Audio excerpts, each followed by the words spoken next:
Ladies and gentlemen, boys and girls, children of all ages, the Monarchs of Wrestling proudly bring to you the Super PPV slash PLE weekend reaction episode.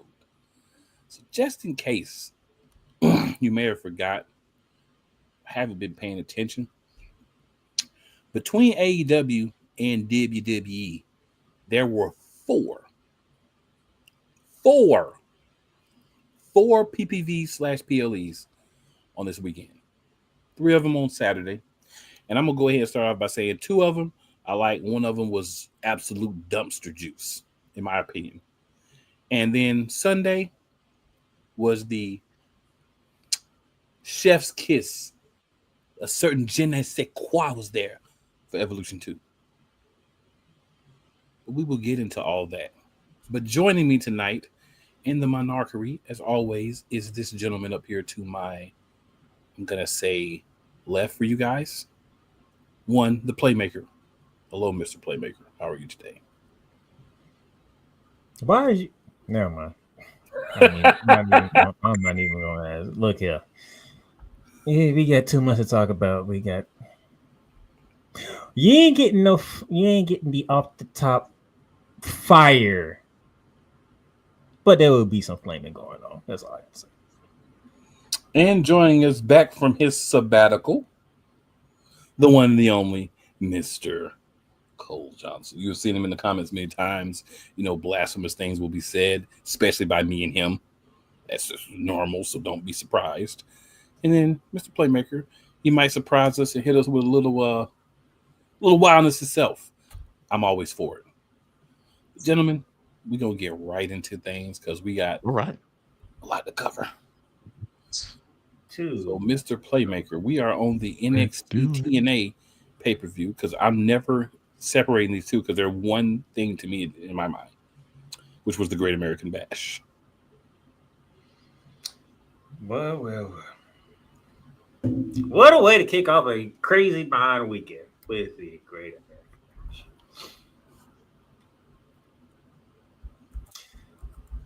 The young OG knocked off Jasper Troy. I didn't even know that was a match on the card, to be honest. But that actually threw me for a darn loop. And then Jasper Troy gets beat. It was just like a double whammy for me. I like Javon Evans, but you had Jasper Troy come in as a monster. He did what he did over Femi, even though he lost the title match, and then all of a sudden are we trying to figure out what to do with Jasper Troy, or what are we doing with Jasper Troy? So I'm getting mixed signals over here. I don't know how you feel, Coop, but I'm getting mixed signals over here.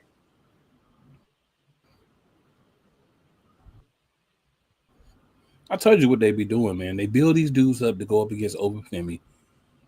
Punk step up, they get beat down, and they show us who they really are. That's what's happening. So they're holding them. Okay, got it. Yeah. Beating the Hogan up so that Femi could get another win. And now they're showing us what they really feel about him. Yeah. Feeding the Hogan. They take an L, and they fall all the way down to what they, like you said, what they really going to be. Yeah.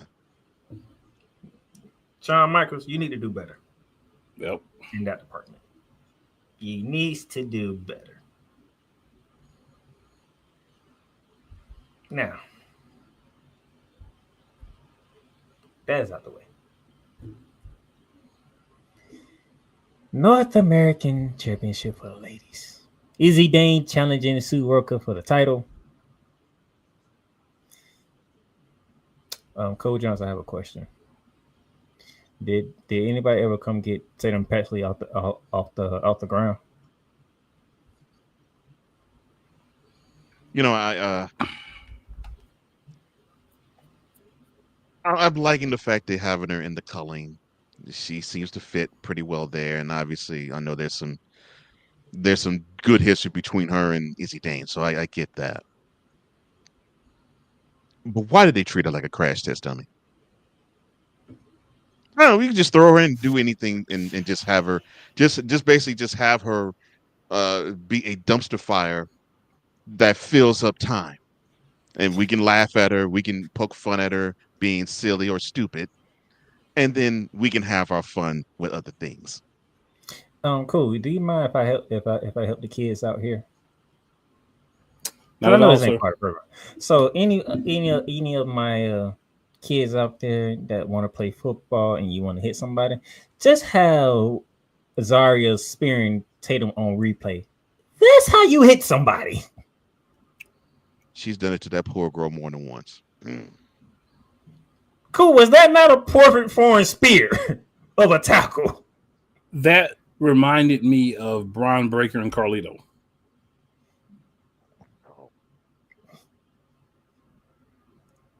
That's all I'm going to say about that. Oh, she speared the priest off Tatum. Yes, she did. That's it. Yes, Wow. That's not Work even guys that him. play in the NFL who get paid to do that. Hit like that. All I saw in my mind was Braun Breaker coming down that ramp and destroying Carlito. Hey, I ain't gonna lie. I give props to Carlito though. Carlito, after that, he went on Twitter and tweeted about his own figure. I was like, Carlito, you something else for that one. He did get dealt with, though. He did get dealt with. Zarya spelled Tatum passes so hard. Easy thing didn't even know what to do afterwards. That's when you know it's real. But nobody even knows how to act. That's when you know it's real. Which led to her getting her snow snatched by Soruka. And she keeps the North American Women's Championship. That was what would play a role into another match down the road. Now, speaking of physicality, there'll be quite, if there was to have a most physical match of the year candidate, this is one of them for sure. Just when you thought Ethan Page and Ricky Saints can't do anything more, what they did Saturday. They called you a lie with that match. That was a experience in brutality. Wow. The chemistry between those two is straight up off the charts. They should have played Rhea Ripley's theme song for that match. Because I mean the stuff they did to each other was ridiculous. And those of you you marks out in the IWC, you can have a match that doesn't need to be drawing blood. Ricky Saints and Ethan Page just proved it on Saturday. Right. And it's still brutal and it's still physical and it's still violent. Right. Because don't need to have 30 people bleeding at one time. And violent. Because that match was physical, brutal, and violent. I'm wondering, well, is anyone new to was going to walk out of Atlanta? I wonder if they did walk out of Atlanta. Both of them. Jeez. I mean, we doing back body draws on the top edge of the chair, not the bottom, the top edge of the chair. Like, wait a minute, that's not how. I don't even want to know how that feels. I really don't want to know how that feels.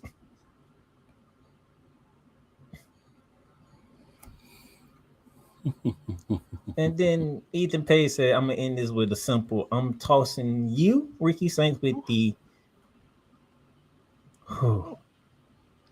Was that about 10 feet in the air? Probably. I'd say the stage to the table, that probably about 10 feet. Jeez. Just tossing with Eagle's edge. I'm sorry. I'm sorry to the late Scott Hall, but you never did a Rager's Edge that was as stunning as that one.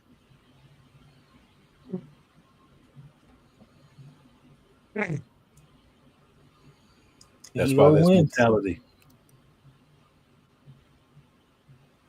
I would have been shocked. North American title. I would have been shocked if after that move, that match still continued. I was like, oh, that has to be the end. I'm kid you not. As soon as he that said, pin that man now. That has to be the end. Yeah.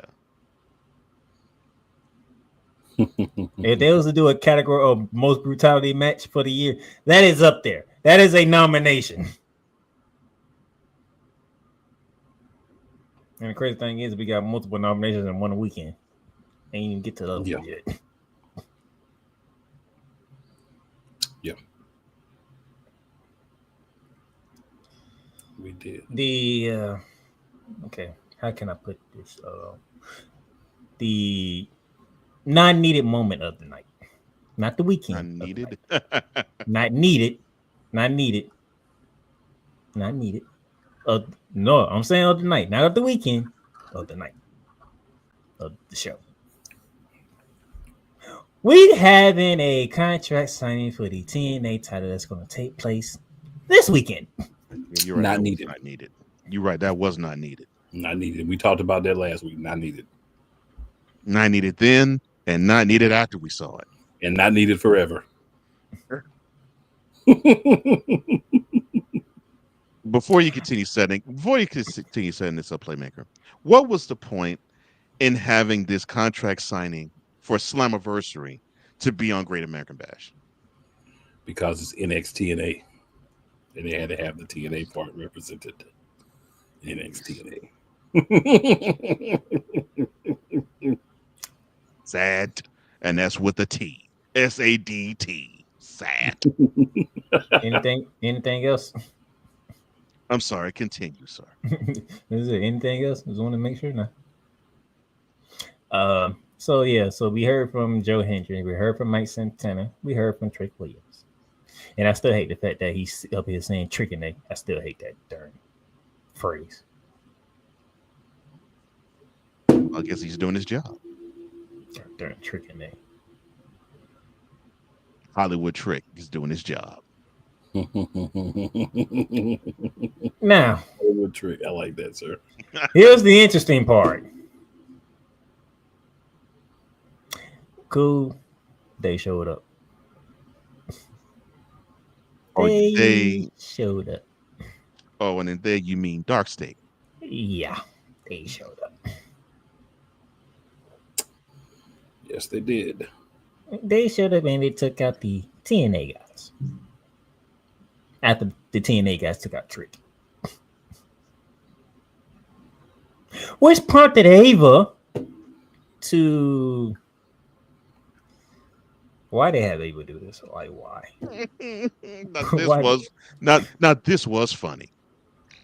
Why they had Ava do this? Like, why? I'm not blaming Ava. I'm blaming Sean for this. Why you have Ava set this darn matchup?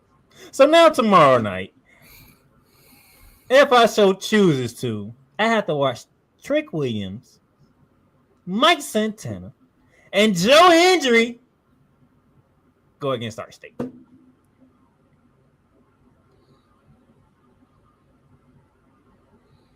Why?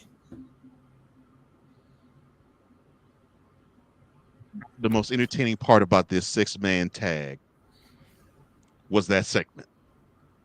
And they that match ain't gonna be entertaining. And you talking about Trick Williams is somehow with Dark State. Trick was like, did y'all forget they beat me up too? But Ava playing stupid. Cool. Please help me.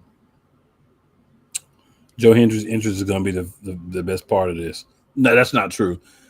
Yeah, it is, because Booker T won't be there, so that is going to be the best part. Joe Hendry's interest. Booker T ain't going to be there. Why Booker T ain't going to be there? I'm thinking about the pay-per-view. You talking about Slammiversary? Yeah, I'm talking about Slammiversary. There's not going to be anything exciting about this match. I was talking about tomorrow. Yeah, Joe Hendry can't even save Slammiversary.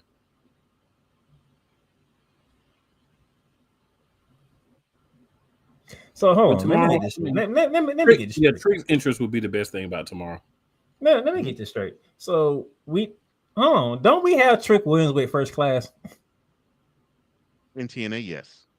And And then I'll be only, saying, when he's in Trick and A, yes, but he's not. This is gonna be a technically a NXT match, sort of, kind of. but we are putting. You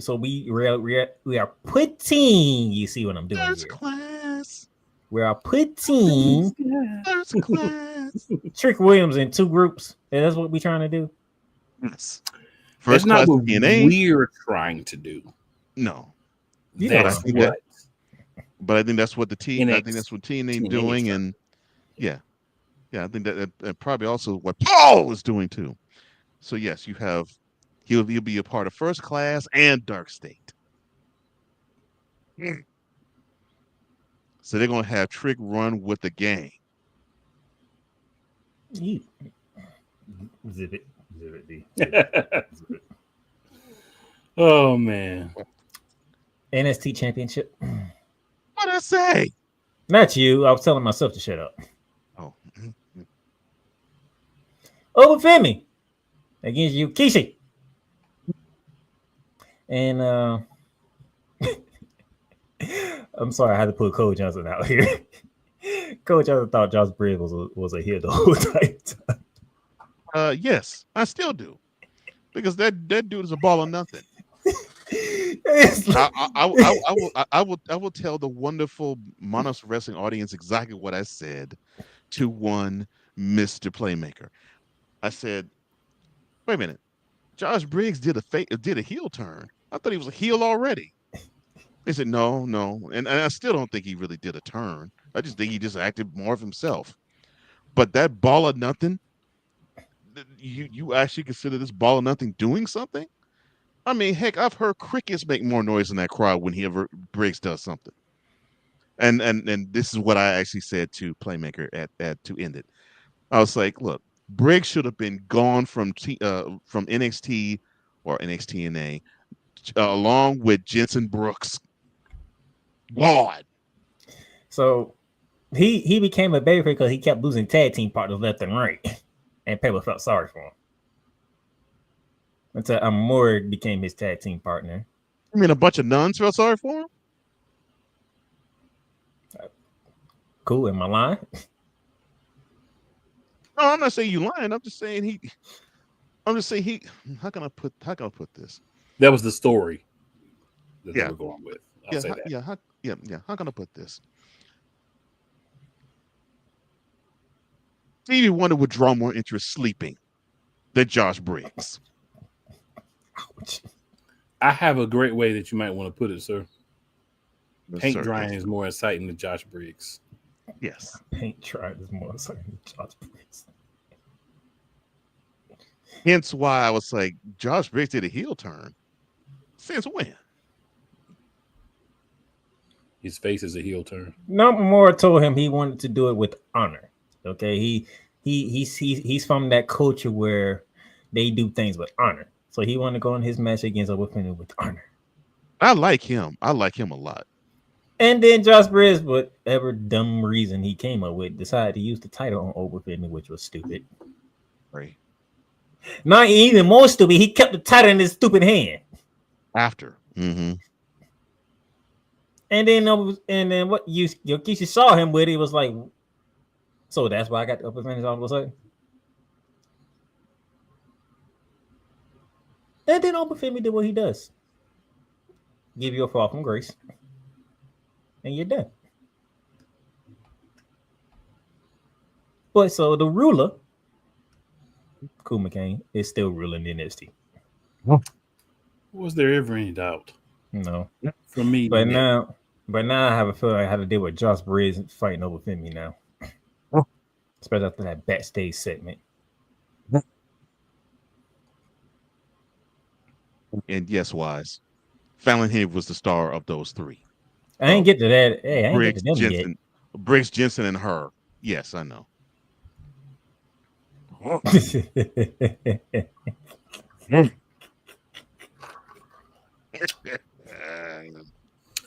So we'll go ahead and throw this for everybody. I love Wise. I love Wise. No, you need to throw that other one up. You need to throw that other one up. We started at the beginning. We're gonna go ahead and comment it up real quick. I don't know. Because I ain't even done yet. I ain't even getting to them yet. But that other bet wise ain't pulling no bunches. Why? Yeah, why is treating Arnold like Boston?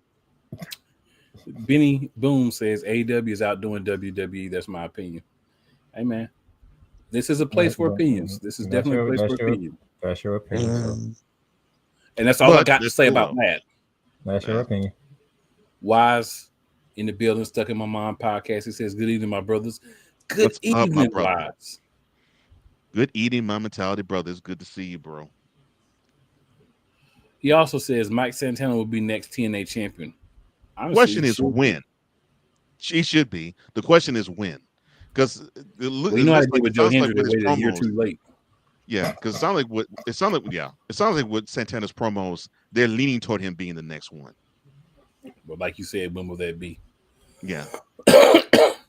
Wise also says basically Trick going to be a hoe. Yep. That's how this seems like that's how they playing, my man. They're gonna be pimped out to the highest or lowest bidder. Yeah.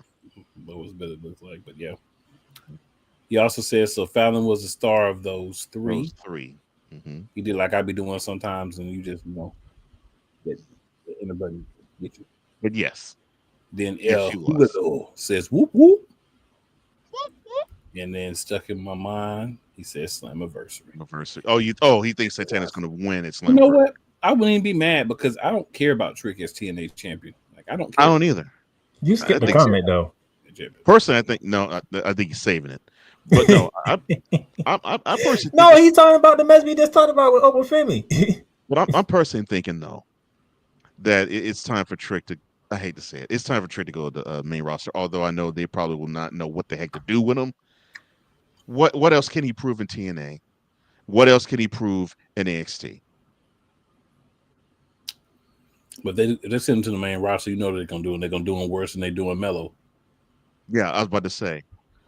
Basically, have him be languishing in the mid card and have us forget about him in about I'll say 3 weeks. Right. Wise also says, Fudge Honor, get that title. Yeah. Wise is treating Honor like he treats Boston. And then the main event, which was a little surprising to me that Obafemi didn't main event the show. Why? Because they say the main event for the debut of somebody else in ring. That's why. Why were you? That's what I'm saying. Why were you surprised? I wasn't thinking on the lines that was an in-ring debut. Especially that's my mistake. That's my mistake. That's my mistake. I own it. That's my mistake. I should have known that. That's my girl too. I love her. Yeah, that's what even after what she did. Even after what she did Sunday, which we'll get into later, but I still love her. Yeah, I say, especially if the person who did the in-ring debut. Yeah. Mm-hmm. The reason why that wasn't the main event because Flater Influence, JC Jane and Paul Henley teamed up against Jordan Grace in the in-ring debut of Blake Monroe. You looked pretty good in that match, actually. And I mean that in both ways. She looked good as a wrestler, and she was easy on the eyes. Well, we know one is for sure. Not going to be a problem. Right.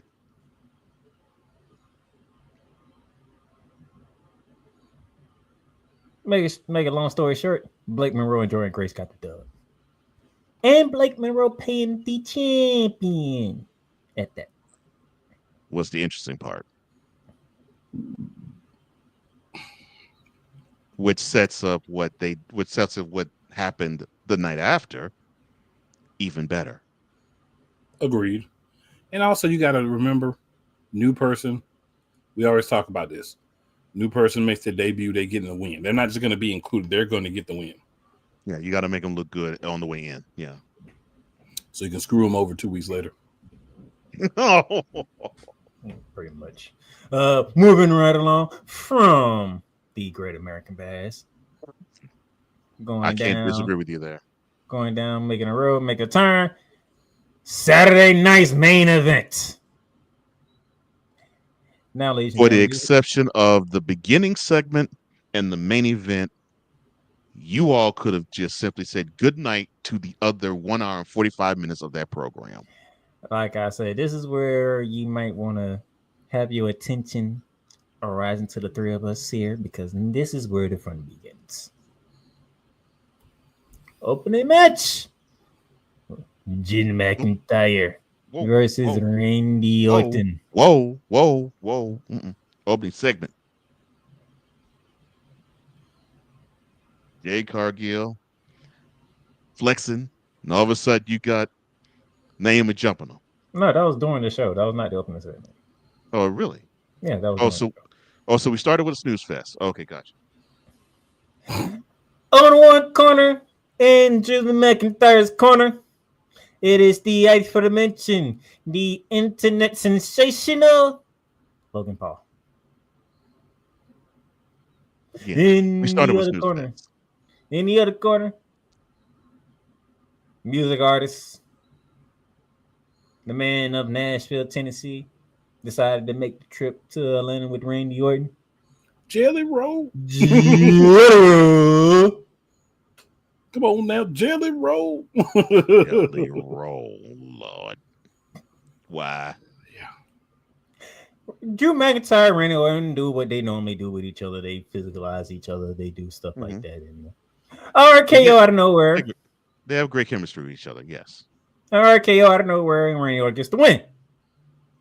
And then Logan Paul does what he does best. When you're not looking, or people. Drops Randy Orton. I mean, knock people out. I'm sorry. Knocks Randy Orton out. Beats on him. Jelly Roll stands there. All right, I had enough. Pause. I can't stand you. I can't stand you. Jelly Roll confronts Logan Paul.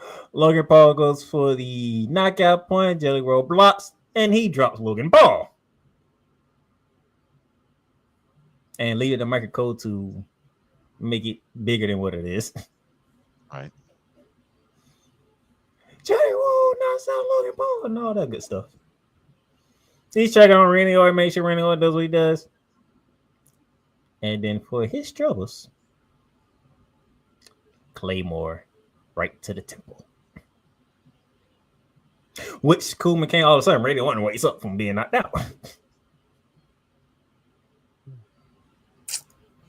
I have one thing to say about this match. I don't give a cluck. I don't give a cluck about this match or any that they did in this match. When they set it up, I did not care about it. I'm like, okay, we've seen this before. I know they're good, and I'm sure IWC will go crazy, goo goo gaga, and casual fans will be like, oh, cool, not bad. Logan Paul, Jelly Roll, yeah. But we've seen a Randy Orton Drew McIntyre match, and they pretty much are the same. And that match was pretty much the same. I wish I had a violin to play at this moment in time, but I don't. Because out there in the good old MetLife Stadium, in about 3 weeks' time, Randy Orton and Jim McIntyre will be sharing the same ring again, but not as singles competitors, but as tag competitors. Because Logan Paul and Jelly Roll will now also be involved in this match.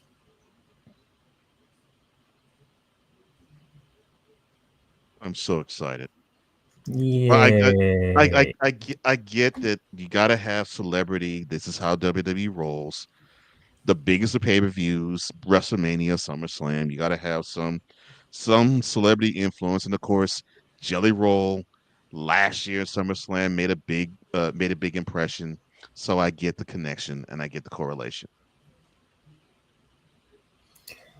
You can't do no worse than Travis Scott. Oh, my bad. You both certainly cannot. I did not mean to stab out. They need to remind him of Astroworld and then have him just disappear. I've been hanging around you too long, Cole Johnson. That one's not supposed to come out. What do you mean you've been hanging around me too long? You said it correctly. And That was this, not supposed to come out. Not and supposed to this stay the in my Houston. head. You tell the truth. You always tell the It's- truth. Tell the You truth. said the truth. Tell the truth. That's what we do here. And I'm saying, Tell the I'm truth. saying this. I'm not saying it's about a fellow Houston native. Yes, Travis Scott should have no business being in a WWE ring, backstage, or office. So after that, they went to their little commercial break and whatnot. And then when they came back, it was showing the faces of current and legends all around getting ready for Evolution. Then they finally showed Jade Cargill. And then who is that I seen walking up from the back? That's Naomi. And then a brawl ensues, which led to what happens on Sunday. And I'm just gonna leave it right there. United States title match. Solo Sikoa defending against Big Jimmy Uso. Now we knew this wasn't going nowhere because they just threw this out of nowhere. Like they just threw this in out of nowhere. Like I'm gonna ask Cool this one because one thing Cool at one point in time didn't really care about Jimmy Uso. Did you feel they did Jimmy right just by throwing him in this match out of nowhere? No. They have done nothing but treat Jimmy Uso as if he is a fake Fatu since he's been in the WWE. Now, part of this could be his 7 drinking violations where he's been off and stuff. That could be part of it, but Jimmy's definitely treated like lesser than, I mean, shoot, to be honest, they treat him lesser than Tongaloa. Oh, and they don't treat him all that well at all. Yeah, I mean, what does Jimmy do? Nothing. The biggest thing Jimmy did was get beat up so that Jake could win the championship. That's the biggest contribution that Jimmy has made besides being a tag team wrestler. Take 2 butt whoopings on back-to-back nights of last year's WrestleMania. Yeah. That's the biggest thing Jimmy's done. He got beat up so bad leading up to WrestleMania that his brother actually won a championship. That's the biggest contribution he's made besides being a tag team champion in WWE. So, yes, they didn't do him any favors. They don't do Jimmy any favors. They treat Jimmy like they treat the Street Profits. Break him up. I don't know what they're doing with him. I'm sorry, my bad. If they break him up, they're just going to bury both of them. They're burying them, both of them now. Yeah. It's going to be buried in singles matches instead of tag team matches. So pretty much cool what he's saying, pick your poison. You want to do it in the tags or in the singles? Singles, because one of them is going to break out. Only if they let him. That's a big if. As we see how they did. One versus well, yeah, true. But still, 1 versus 0. I think it's going to be 0 versus 0, sir. Mm-hmm. Unless he's going to go to another promotion that seems to be more fonder of people who might look like him and us. I don't think he's going to be a big breakout there. Fortunately, that won't happen because the company loves his wife a little too much for that to happen. We're getting. I agree. They would have to do. They'd have to do her scrape dirty for that possibility to happen. And then Jacob Fatu returned. What a shock. Jacob Fatu came back. So surprising. Oh my goodness. What a return. I never in 1 minute was guessed that Jacob Fatu would come out to help. The only person who cares anything about Jimmy Uso would come out to help him. Oh my gosh. Jacob Fatu, he's such a thug. Yes, we put out his misery. Solo, get that thumb and have it do its business when you meet him at SummerSlam. Put him out of his misery. Put him out. I did not sign up for Donald Trump to make an appearance on Monarchs Wrestling.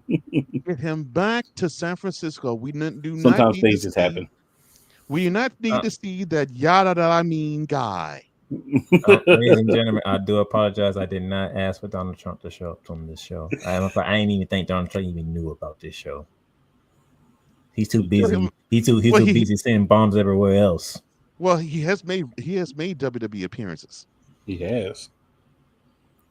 Jedi says the only time I want to see Travis Scott on WWE television if someone knocks him out. If it's not that, I don't want it.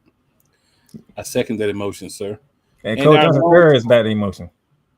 Yes, I do. Our long time listener, what's up? Contributor, supporter. Yolanda's in the building. She says, "Hey, very important person. What's up, Yolanda?" Mm-hmm. One of our Monarch VIPs as well. Yes. Yolanda says, "I'm here, fellas. Did you miss me? We absolutely did. The chat is not the same without Yolanda. You know that. Most certainly, it's not Yolanda. You know that. Yeah, I mean, well, the little brother had to send a message to find out. Make sure, like, you know, we're live, right? Just had to make sure. So you couldn't just send a message. You got to get on here and tell everybody you sent the message. I'm just saying. It's gotta. It's embarrassing. You just embarrassing. Yeah, you just can just slide the message and then say, "Hey, Yolanda, I'm glad you're here." You get what you asked for. You get what you asked for. Sorry. You know, Yolanda's used to this. She grew up with this guy. She has to be used to this type of behavior. Good point. Yeah, she has to be used to it. Hey, drag him in the comment section at one point in time. That's right. You and Key had to get dragged into the That's fair. comment box. That's fair. All right, the heartbreaker of the weekend. Seth Rollins going against LA Knights. I know Paul hated that. It's his fault. You got that man feuding with 8 different people. That ain't it. He can feud with 8 different people. He has 2 goons alongside of him. It's the fact that here he is about to be 40 if he's not 40. And the dude is still doing Young Bucks moves.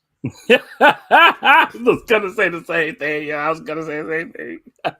You were gonna say the same thing because you got it from him. Gymnastics, yeah, here gymnastics, and he's too old for them gymnastics. Yeah, that's the problem. Like Will Ospreay and change his style up. Yeah, come off the rope. Did not land it well. And then pretty much,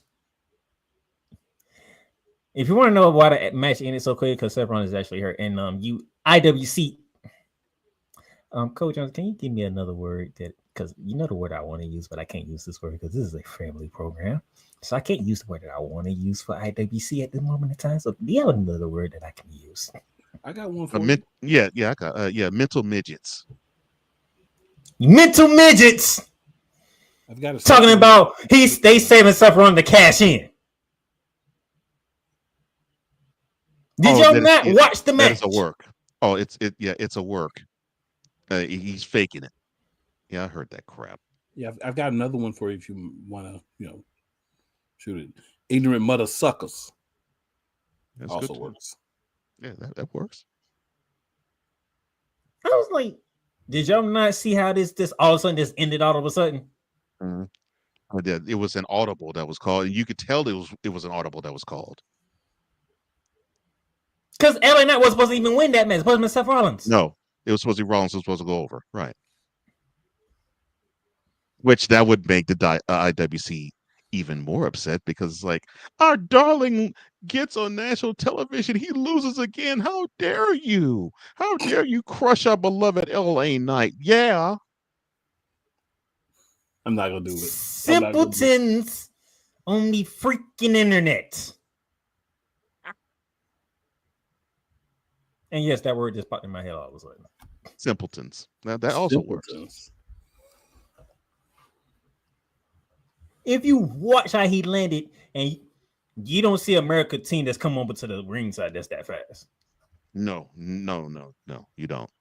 Unless the ref. And then you can read Seth Rollins' mouth. No, let's finish the match. Bam, BFT, there you go. Yeah, let's go home. Yeah. And you can look at LA Knight. When have you ever, matter of fact, Cool McCain, you're one of the biggest LA Knight fans that I know. When do you ever see LA Knight react like that? Never. He's a pro, so you know it was something that was messed up. Yeah. Because I mean, he's gonna be hurt. The other dude might as well win. Yeah. Yeah. I mean, yeah, because I mean, he's been doing it at least 15 years. He knows what he's doing in there. So yeah, you know something was wrong. When do you ever see LA Knight get a win and still be mad? Never. Until Saturday night. Never. Yeah, because when he win, he's like, yeah. Mm-hmm. Now I will say this part. In typical Paul Levesque style, we don't know the severity of the injury yet.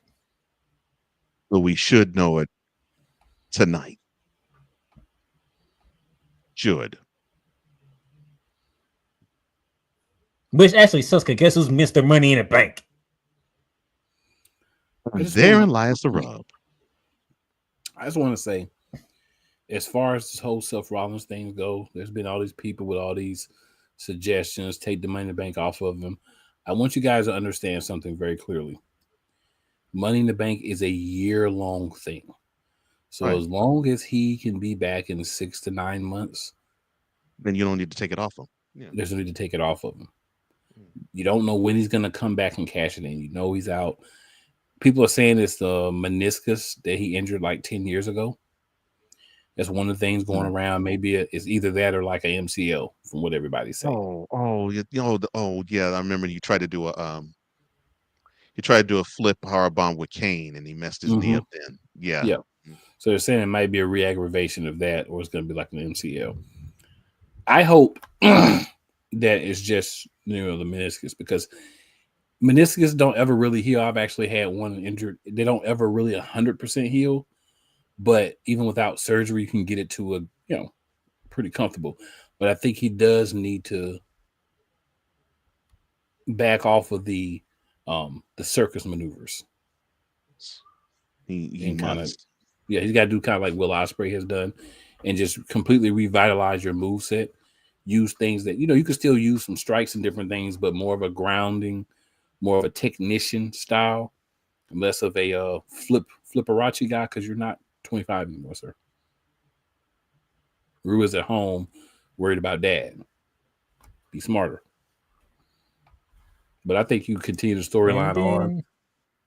Paul Heyman is used to carrying it, because we with Roman Reigns show it 4 times a year. So Paul Heyman can carry things, and then you just bring in like another member. You know what I'm saying? And you have like maybe Seth makes some appearances where he's not wrestling, but he's involved. Hopefully maybe he can do that. And I think you keep things going. Yeah. Get well soon, Seth. Absolutely. We hate saying that. And don't pay attention to these simpletons on the internet. Please don't.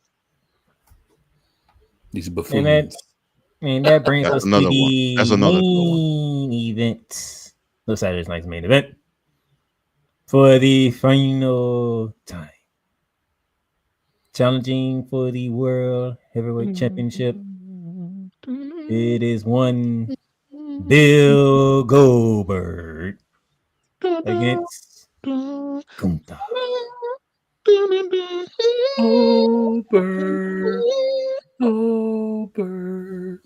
Goldberg. First and foremost, everybody, including myself, should be surprised that this match went more than 30 seconds. Yes. Matter of fact, it went more than 5 minutes. I'm still surprised. I'm still surprised it went that long. Matter of fact, it went more than 10 minutes. So that's one thing that we can scratch off the list. He actually did a match that was longer than 10 minutes. Number two. And hadn't done one like that in over 20 years. Number two. He didn't go for the kill shots right away. Well, he could only go for him one time, so he had to save his energy. He knew it was going to be a long match. You know what I mean, though. On his other matches, this is like kill shot. Right? Yeah, he didn't throw a punch, didn't knock the guy down, then all of a sudden set up for a spear. Yeah. All right. He had some punches thrown, some couple of clotheslines. You know, we even had a tie up at one morning time, which was very interesting. Just make sure you give Gunther a lot of love because he carried that match. It was a man. We knew that going in, how that was going to go. We just didn't know how long. We thought it was going to be the usual, condensed version of the high spots. No, it wasn't. And Gunther did his part very well. He even got Gage involved.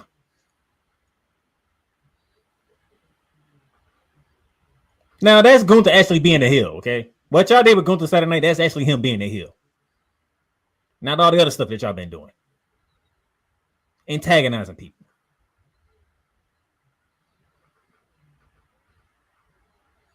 Now, did we expect Gunther to put him to sleep? Probably not. But I do think that was a smart decision, though. Because how else would you put a guy like Goldberg out? For good. Put him to sleep. He ain't have to tap out. Just go to sleep.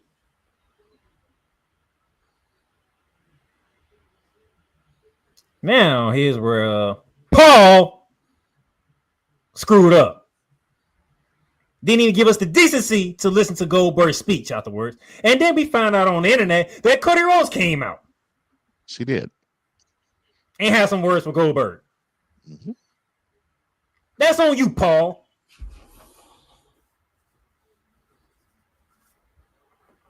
And the reason why I can say that, because actually I have Peacock. I watched it on Peacock, not NBC.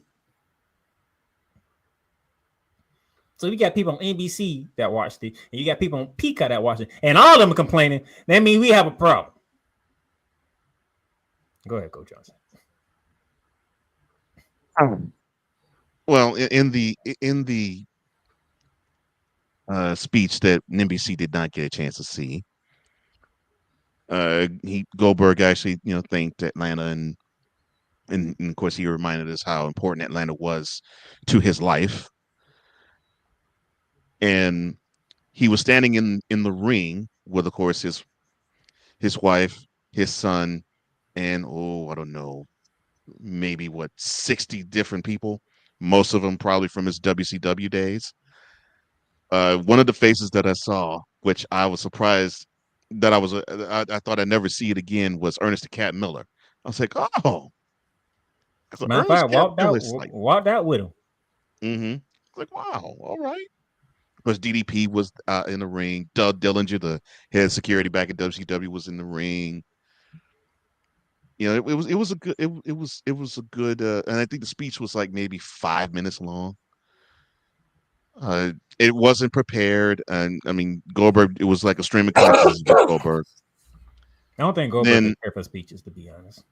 No, but for a guy who's not the strongest on the mic, he wasn't bad on it, and it was cool. It was a cool message, and then Cody basically sort of gave it the seal of approval from WWE, because that's the role he plays right now, the face of the company, and basically saying, he didn't say it, but this is basically his presence and what it meant.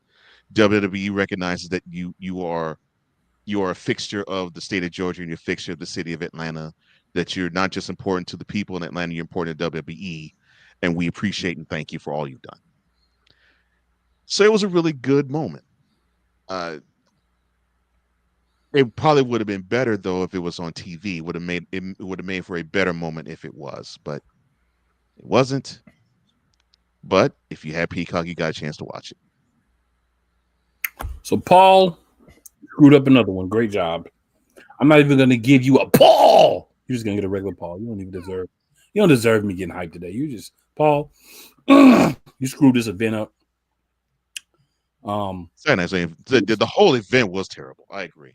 Saturday night's main event was hot dog doodoo. When I was talking earlier about something just being hot doodoo trash, it was Saturday night's main event. This was not a main event. This was Saturday night's hot trash Goldberg retirement show. And you really could have just had that match in a segment. because you didn't really care about the other stuff that you put out there, and whatever would have happened in the Seth Rollins match, it still would not have been good. And congratulations for ruining another storyline that you've been trying to build with Seth Rollins, from having this man, he was already fighting hurt last year before Cody won. He had to be out for months after that. So then you come back and you want to put him in 80 matches. You want to have him fight almost every week. What do you think is going to happen with somebody that has injury history? This is not the same exact role. Him leading the WrestleMania, he feeling like 8 different people going on the WrestleMania. Apparently, Paul, you know what? Paul ain't got sense enough to see that. Great job, Paul. 2 years in a row. Such a smart guy. Such a smart. 2 years in a row. You got this man fighting multiple feuds, and he gets injured doing both. You know what? I was going to say more, but I don't feel like Paul, you and your poor booking and your poor decision making deserves more of our time, because we have a good pay-per-view, not a PLE, a good pay-per-view that we can. We ain't done with Paul yet, but we'll get back to Paul. We're going to go over there. We'll get back to Paul later. He don't get no more time now. We're going to go over to AEW. So AEW had a really great pay-per-view, actually. I watched it, and I really enjoyed it. And I say that with a little bit of a shock, because AEW's been a little iffy lately, right? AEW's been a little bit highlights because it was still a long behind highlights show. Of the show. It was long, but it was a good show. Long show, but it was good. You can't expect somebody to go from, you can't expect people to go from 7 to 10 40-minute matches, you know what I'm saying, to 5. Like, it's levels. He's trying to do better. I gave him, it was good.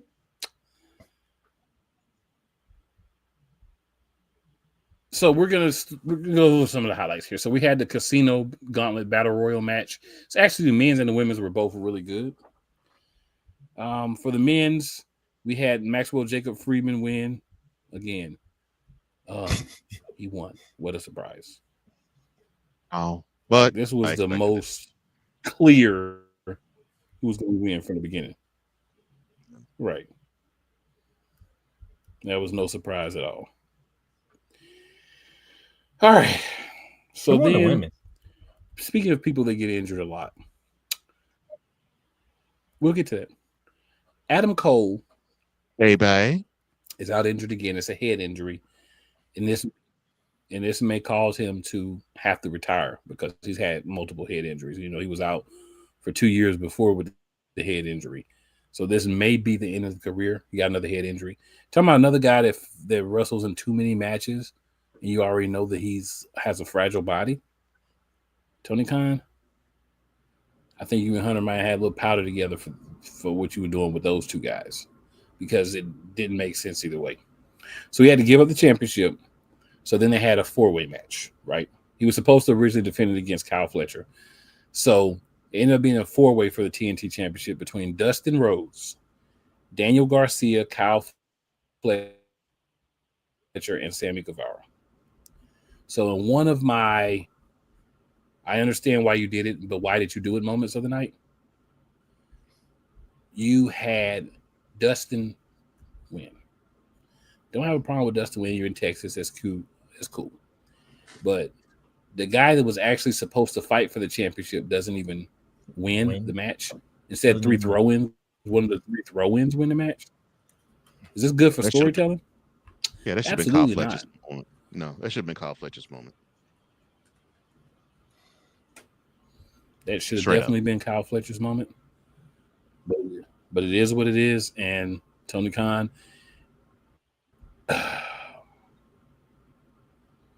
you did a horrible job with how you did that out.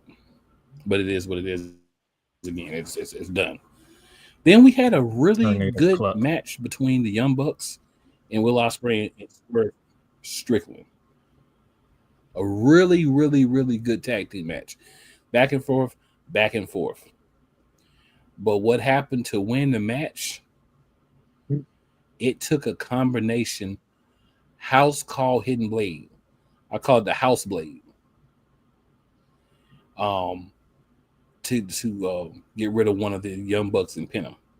This was honestly, besides the women's match, this is probably the match of the night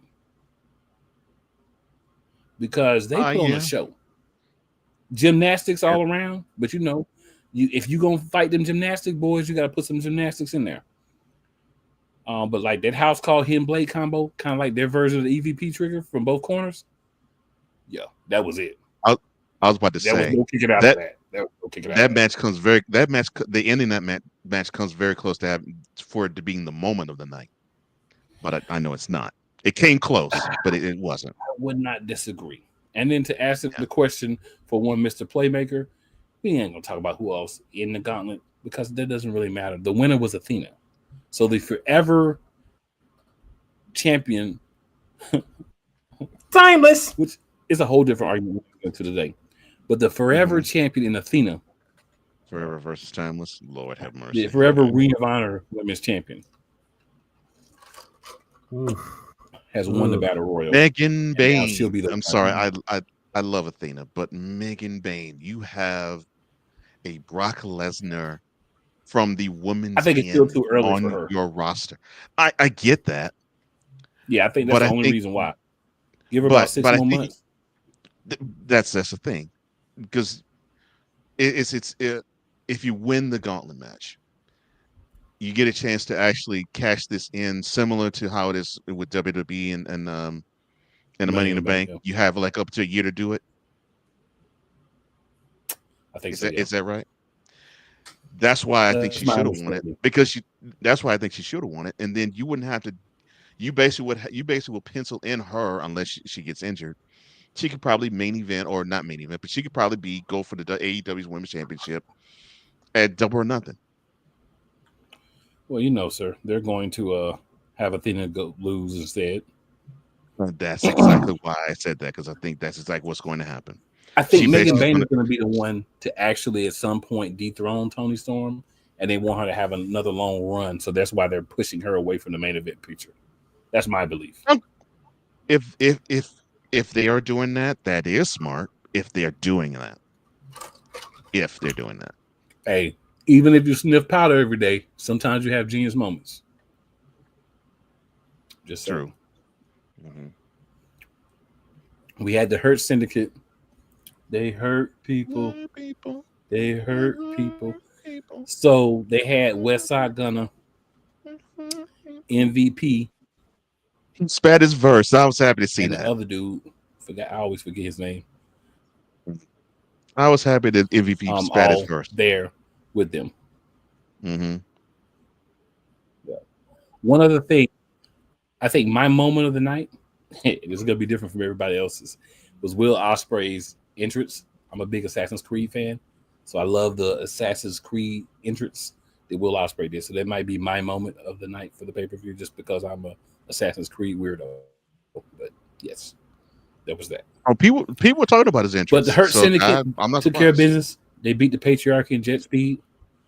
And after the match, Nick Wayne turns on the COB, Christian. I was going to call him by his name. He was about to give him a concerto. Yeah. And then the COB. He hit him with a Unprettier. And then he was about to give him a concerto. And here Edge back. I'm not doing the Adam Cole rated R crap. Edge came back, taking up minutes from someone who's actually young. And here comes the brain dead moment of the night. And then he brings in the spike bat, gets everybody out of the ring, leaves the bat with Christian, and says, "Get yourself together." Oh, find yourself. Okay. Yeah, technically, yeah, he said, "Go find yourself." I felt like that was so garbage. I was just gonna say, "Get yourself together," but he did say, "Go find yourself." But another, How can you ruin a turn like that? And the messed up part is it isn't on the Christian, patriarchy. That's the messed up part. That's Christian not on the needed patriarchy. to get concerto. Yes. That needed to With happen. all the crap he's been about and done, to me, he has been the best heel the last 2 years in that company. Unfortunately, he needs to take one to the And he needs to take Edge, one to the head. He needed to. Edge,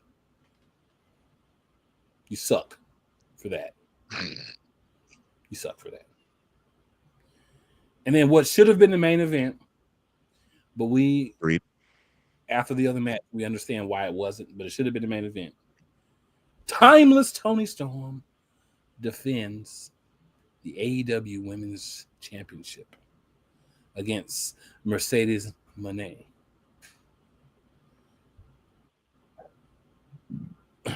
I'm just going to take it to the end. Storm hit 3 consecutive Storm Zeros on Mercedes Moné. Moné kicked out. Mercedes went to the top rope. Tony Storm got her knocked down, kissed her on the mouth, and then hit a Storm Zero from the middle rope for the win. And when it says a Storm Zero, this was one of those brutal Storm Zeros. And still, AEW Women's Champion, Timeless Tony Storm. I will say this. I did pick Mercedes Moné because I didn't think they were going to end her winning streak. So hey, I did too. I didn't think they would either. Playmaker correctly picked Tony Storm because somebody's got to be right, which is good. Yeah. Mm-hmm. Even though it took me almost that darn 15 minutes to make that darn pick. It sure did, boy. I was like, I'm gonna ask him at the beginning, give him the rest of the AEW thing to make his mind up. Good grief. But you made the right choice. That's all that matters. Okada, Omega. My girl got like 50 belts already. She ain't need to add one more. Yeah. Okada, Omega. You called actually that a right. really good match. And I did get this one right, unfortunately. You called Rainmaker, right. Okada wins. And the right person won. And it's right not I hate Omega. The right person won. Yeah. Yeah. Omega doesn't need to be a full-time wrestler anymore with diverticulitis. No. Diverticulitis. He doesn't it's need to very be, hard to say. Yeah. He needs to be an exact in the main event. Rep.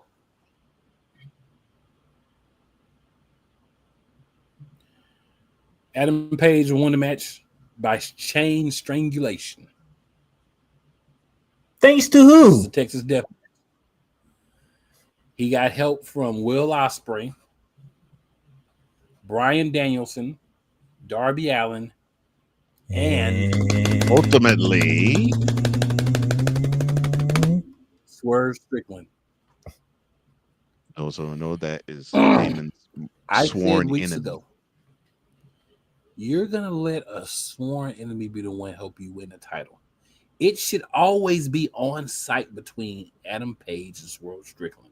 I know the little stupid story thing and sit down crap. Tony Khan, the powder that you were sniffing when you made this call for Swerve Strickland to help Adam Page is a joke. This means you don't care about long-term storytelling. You don't care about history. You don't care about what you build up. All you care about is the whims of your cocained out brain. Man, how long you want to do in the feud? They was already feuding for 2 whole years. But helping him is different for not feuding with him. Understand where I'm going here, Playmaker. I know. He actively helped the dude that burnt down his house. As soon as I saw Collision, I said, "Yep, there we go." On the other end, he broke into that man's house. Yeah, they had a nice, good old conversation on Collision. It's all one way. I'm just saying, though he should not have came out there and helped. It sort of makes convince me where he should have came out and helped that man. It does sort of make their story arc extremely weak. Stupid.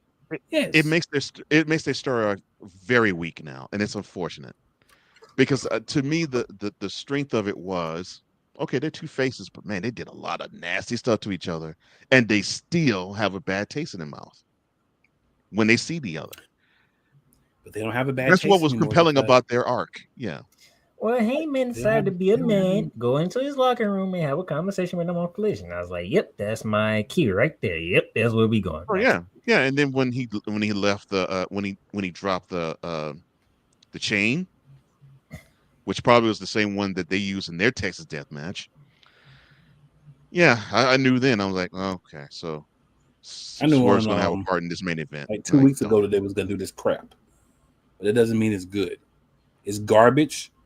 I agree with you. Congratulations for sacrificing one of the best anytime you wanted the storylines for the sake of 80 people having to help Hangman win the championship. Great job, Tony Khan. Well, we knew who else was going to be. John Moss was going to have 80 people help him. I'm just saying, congratulations to Swerve had to be one of those 80 people. Yeah. And congratulations on your cocaine binge. I hope it was worth it. Because you don't have to worry about Moxley running AEW no more. I will go on record. I did not care if Moxley ran AEW. The best thing AEW has ever done is that Heyman Page Swerve Strickland robbery. That's the best thing they've ever done. Period. And you just the best thing they've ever done. Nullified all that for the sake of Heyman winning the championship. Yeah, I mean, if you wanted to have that type of story, you shouldn't have had the two of them go that far. If you were going to have this happen, but if you're sniffing powder on a consistent basis, this is the kind of stuff you do. That's what prompted me actually put that message in the group chat. I'm waiting for one of y'all to say it because I know it's coming now. Because I saw that clip from Collision. I knew it when I saw it. I was like, "Oh Lord, the doggone chain got dropped." Okay. Yep. So Yolanda says it's going to be a good cash in if they let him keep it, referring to Seth Rollins. It's in less than 9 months. Yeah, it'd be beautiful. And that's what I like. Same. I agree, Yolanda. Same. Yolanda says it was his longest match in his history. I'm a Goldberg. Mm-hmm. Hey, man. I'm a Goldberg. Mm-hmm. He went out on his shield. I'll give him that. He went out on his shield. He did. We knew Gunther was going to have to carry the match. We absolutely did. Ma'am. Yolanda says, I ain't even going to lie, Matt. I had a long weekend and literally in the middle of watching Evolution. So when y'all start talking about it, I'm probably going to hear what happened from you guys. Depending on where you at. So that's the last thing on the board. That's a great segue. Mm-hmm. Congratulations, AEW. Wonderful show. But nonsensical part of the ending. But that's part of the course for AEW. Yeah, best card of the year, but I think the main event ruined it. I agree. It always does. It always does. I thought y'all were gonna be happy. John Moss is not him, but no. John Moss is no longer champion. You got to worry about Let's get this straight. John Moxley should never touch the AEW championship ever again. I don't give a crap if he's a baby face.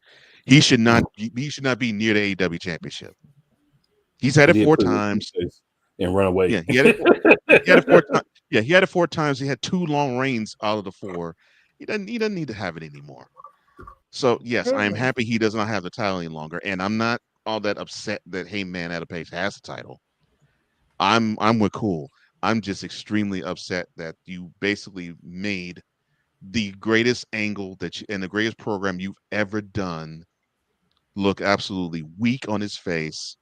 And I hate to say it this way, but it's the truth. By basically having Page and Strickland give you an ABC after school special and forgiveness. You gotta at some point you gotta give forgiveness. No, you don't. At some point you gotta get there. No, you don't. He burnt down my house. He broke into that man's house and got that man kids having nightmares about that man. And that's why I say they should not have gone that far. If they were gonna tell that story of redemption. So I'm sorry, you break into a man's house on one end, the other end, you burn the other man's childhood's house. You stick a needle in a man's mouth to beat him. After you the stick house a syringe in a man's mouth. And that's before you bash the chair over his head. Yeah, like, come on now. Playmaker over here The trying to story of defend. Dish is cool. The story of Dish is cool, and yeah, I get it. It happens, but they made these two go to lengths where it's like, I don't think any man, and I'm talking about just on the street, I don't think any man would forgive the other for doing those types of things to the other. That's what I'm saying. Ever. I don't think any man would ever forgive the other. And you had each of them do Put out something of that room or unforgivable punched to when the you other. walked in. Right. That was And you the had wackest. each man right, and you had each man do something unforgivable to the other. Now, that part would have happened if Will Ospreay wasn't already in the darn locker room. Maybe. But Will Ospreay was already in there, so. So Yolanda says Cody Rhodes getting help from all them and people. That's another. It's not about the help. It's about the fact that Swerve Strickland was one of those people. That's another thing, Yolanda. I do think that they went the route of the WrestleMania 40's main event in that match. Yolanda says, "I'm just glad I heard what happened in AEW from y'all. Tom is still champion and Moxley losing is all I need to know. Yes. He was there. And the funny thing is that guy came back. Did that. And that guy came back too. Yes, so I'm retired. And he's supposed to be retired. And he did his yes chance, yes. Along with by himself taking out 3 people. Yep, and he didn't care about that cease and desist order from WWE. They knew he was going to show up because they said the cease and desist order. He said, "Piss on your cease and desist." I respect it. Get that. I do too. I respect. Makes me like Daniels even more. All right, Playmaker. Oh yes, Evolution, sir. Now. Evolution. Where should I begin? Should I just go off the rails, or do I just where should I begin with this? I like off the rails personally. Evolution. Paul Triple H Levesque, Shawn Michaels, Nick Khan. Oh yeah, I'm calling names. Okay, so why are you going ham? Why are you going ham on the name, sir? Did y'all market this premium live event the way that you should have? No. HEW Hockey States, no. We didn't even know 2 of the teams are supposed to be fighting for this Fatal 4-Way tag team match. We couldn't confirm who's going to be in the Battle War, who wasn't going to be in the Battle War. Are we going to have a return? Are we at that?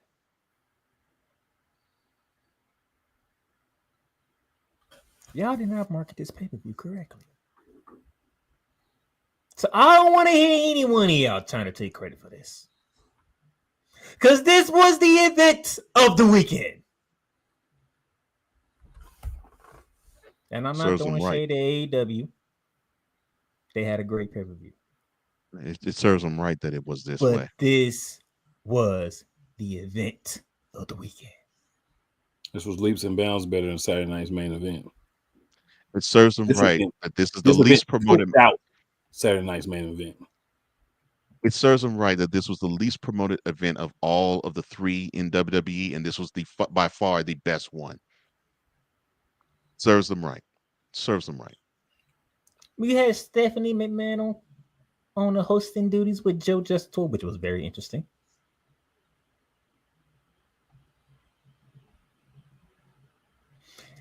They had the one Katy Perry do a video package opening for the show.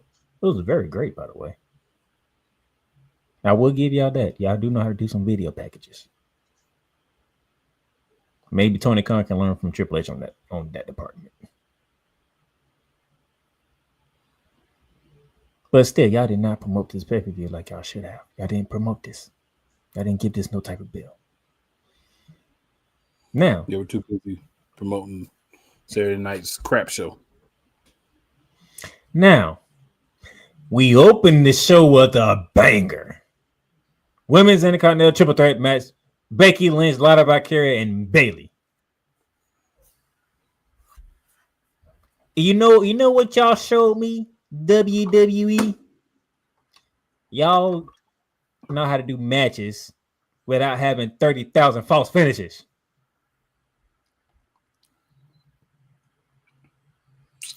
Every once in a while they do, yeah. This was a perfect way to kick off this event. Them three ladies put on a show.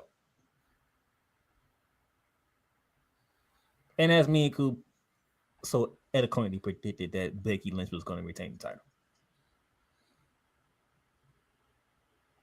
Oh, and by the way, she's firing back on the whole Becky Hogan nonsense now.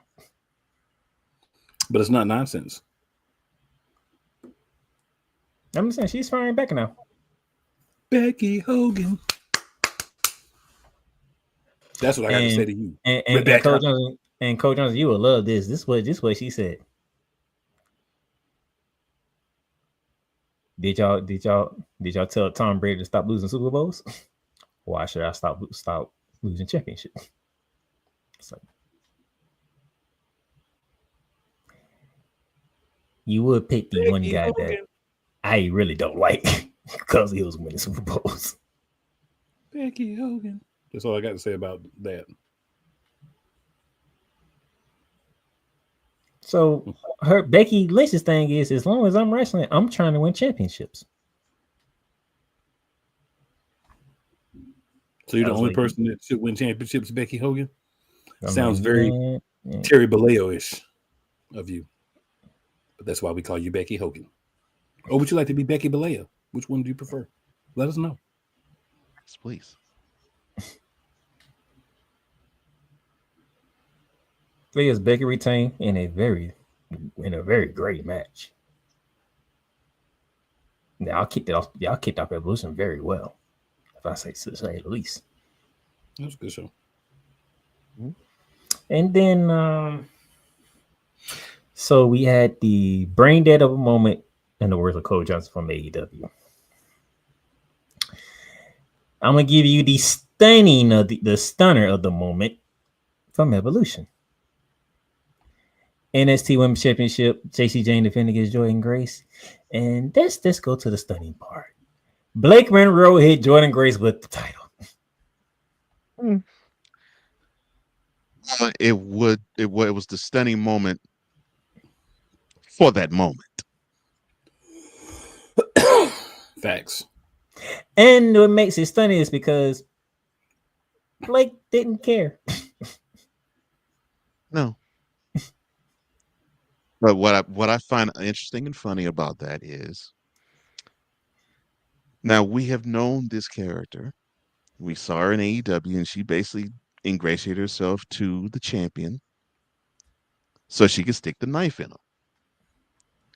So how was it that Jordan Grace acted like she was stupid and thought she found her best friend?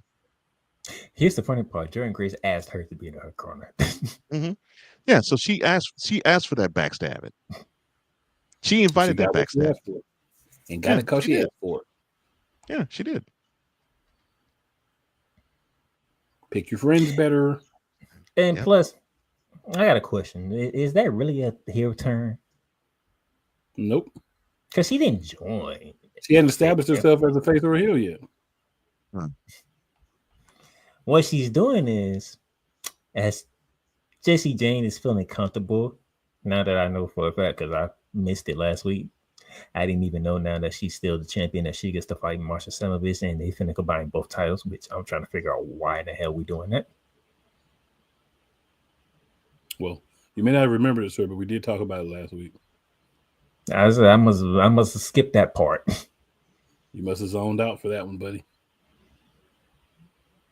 Why is we trying to unite both of these damn titles? You know what's funny about it? You even said that Jordan Grace was going to probably win so she could have both championships, but you forgot. I don't fault you, though, because, things happen. I forget stuff all the time. See, this is why Coop McCain kept saying that WWE is actually buying TNA. This right here. A winner take match. A winner take all match. So somebody's going to be both TNA Women's Knockouts champion and the NXT Women's champion. More than likely it's going to be JC Jane. which is hilariously funny.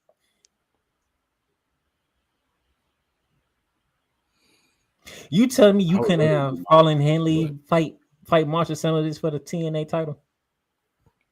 but- Didn't do that.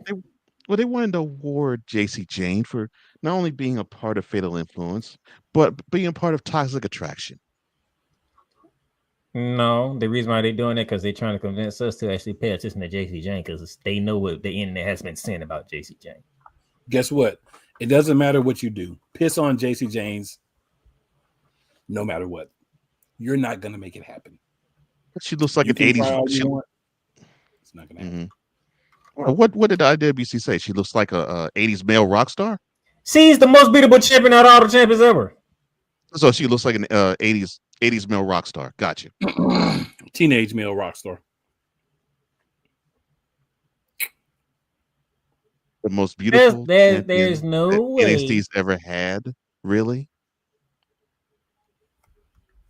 Whoever said that they need to be drug tested right now, I'm like fully drug tested. I need you drug tested every single day of the goddamn week. Yeah, Don't Tony Khan must. Don't let me go down a list of the NXT Women's Champions. All right. Tony Khan must have must have got a hold of a keyboard and said that. And by the way, guess what? Whenever she's done, whenever WWE and Shawn Michaels is done with JC Jane, the NXT Women's Champion will become glamorous. Trust me on that. Eventually. And Wise actually earlier said something that I think I agree. She'll probably get a hold of that championship, and she will become the leader of Fatal Influence. I can see that. Yeah, I saw that. I was saving it for this moment.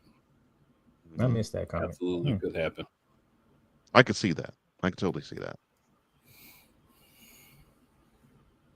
So Yolanda got a couple I'm gonna throw out here right quick. Playmaker. Yolanda says, "Oh, he did. I missed that part."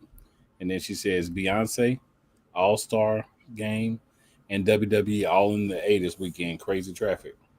Actually, I bet it was. Ooh. Crazy traffic because you had Beyonce. Yeah, he got crazy traffic without that. You had Beyonce there going into the weekend, and then you had WWE during the weekend, and now you have the All-Star Game. All-Star Game tomorrow. Oh, tonight and tomorrow, actually. Yeah. Home run derby's going on, and then the All-Star Game tomorrow. Mm-hmm.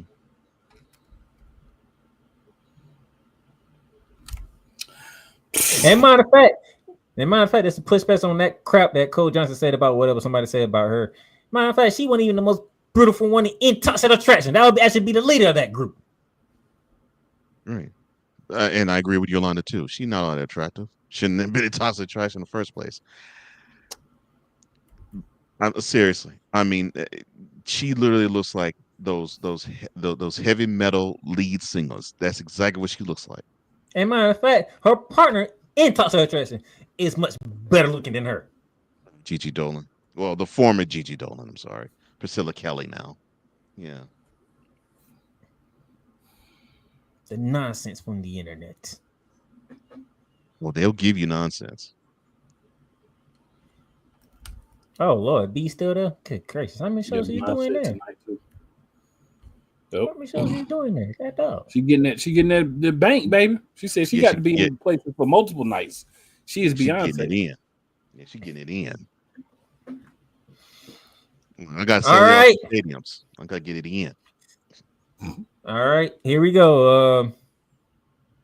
Very entertaining match for the women's tag team titles. And they actually make the right call. I went with a bias pick. Okay. Okay.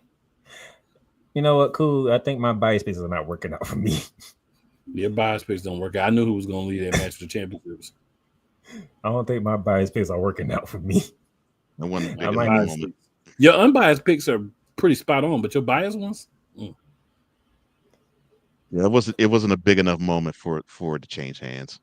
No.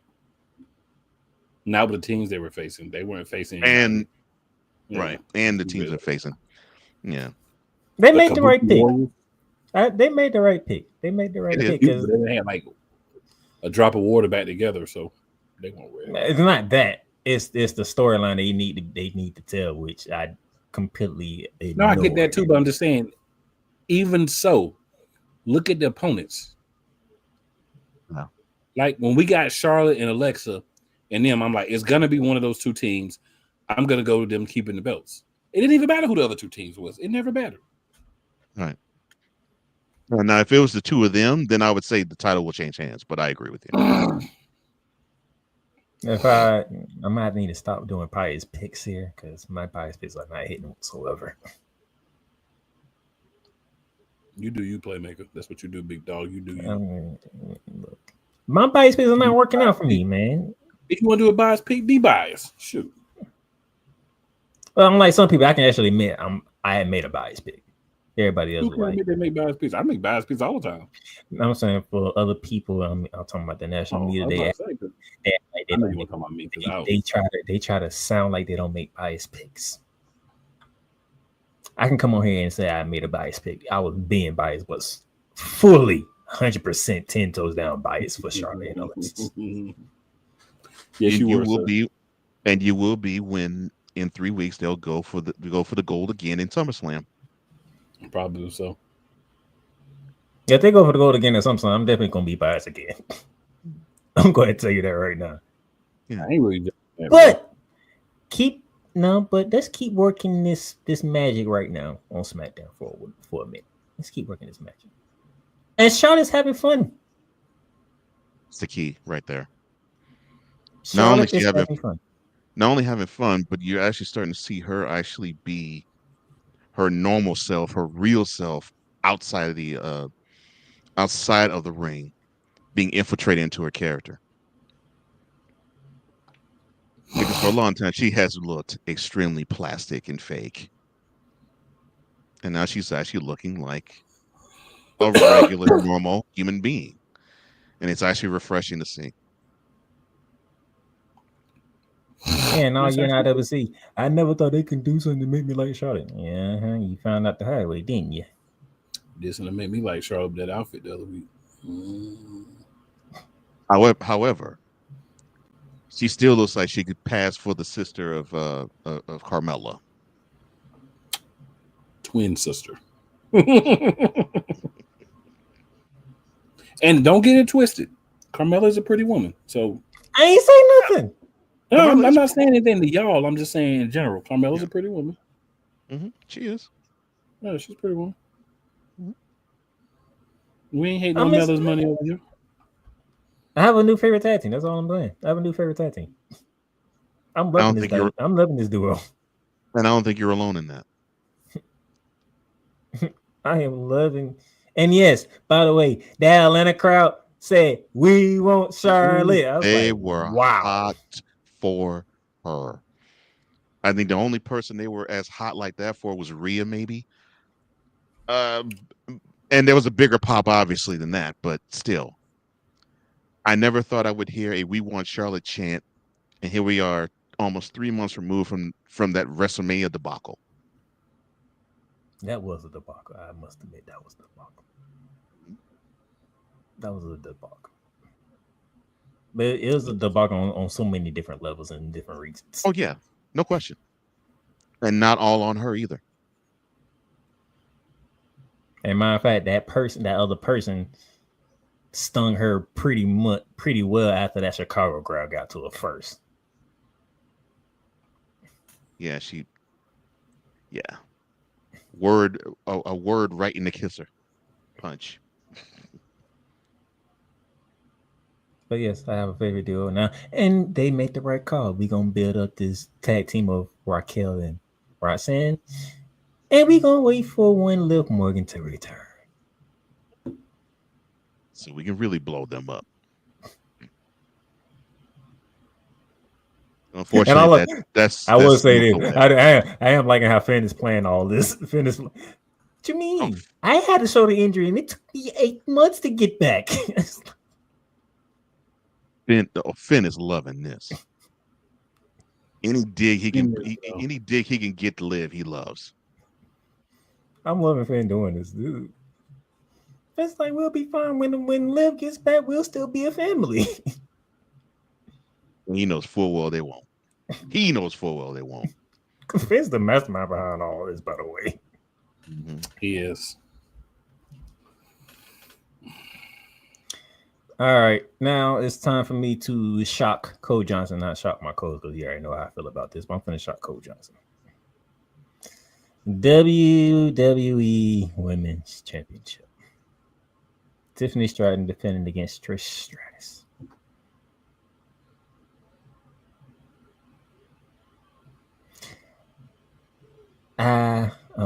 Y'all did not see me put a post out about Trish Stratus being on Evolution. They actually found a way to put Trish in a match that I could care less about.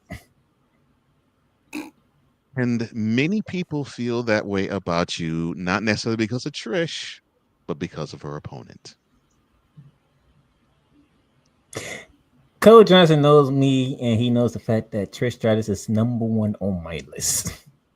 Of all the women, the other women wrestlers, yeah, that's the one you have talked about in the highest of terms.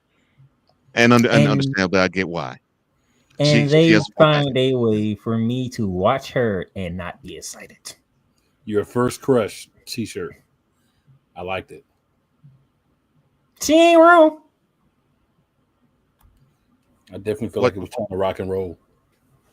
What sucks about that, and I'm mildly shocked. I'm not really surprised, but the reason why you felt that way is because you have WWE. It could be Paul. It could be somebody else. They seem to have strapped a rocket on Tiffany Stratton's back that's kicking on all cylinders, that she can't be touched. But she has these matches where you wince a couple of times in it. And in that particular match, I winced a couple of times. Ain't even that. It's the fact that Rhea, you saw what I said. You let her pick Rhea out of all the people that she could have picked. You picked the one person who has the most to gain when it comes to you. Then we flip over to SmackDown, and Tiffany is talking to Jade, and we have a surprise for you in the Trish. I'm like, oh, yeah, she's picking Trish for a title match. Why is y'all gonna give me a title match with Trish when I know she's not winning the title? That doesn't do me any favors. Well, we have to get a nod to the past with someone who actually can contribute in the ring. And we can give her a participation trophy. Can you do a match when there's no certain outcome to be known? No. Well, with WWE, they want to insult your, Pool's, mine, and other people's intelligence. They want us to believe that we can hold out hope that a woman who will be 50 in 3 months can beat the woman they think is the standard bearer in all of WWE. There was plenty. If those people from WWE haven't been watching this show ever since the start, you can't assault me and Koo's intelligence because we just sit here and look at you, be like, we already know. I'm not going to stand in the way.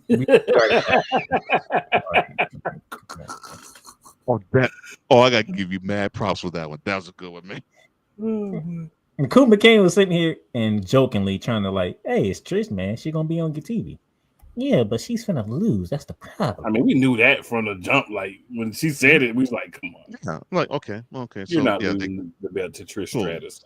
Cool. So, yes, cool. They're giving Tiffany a pass.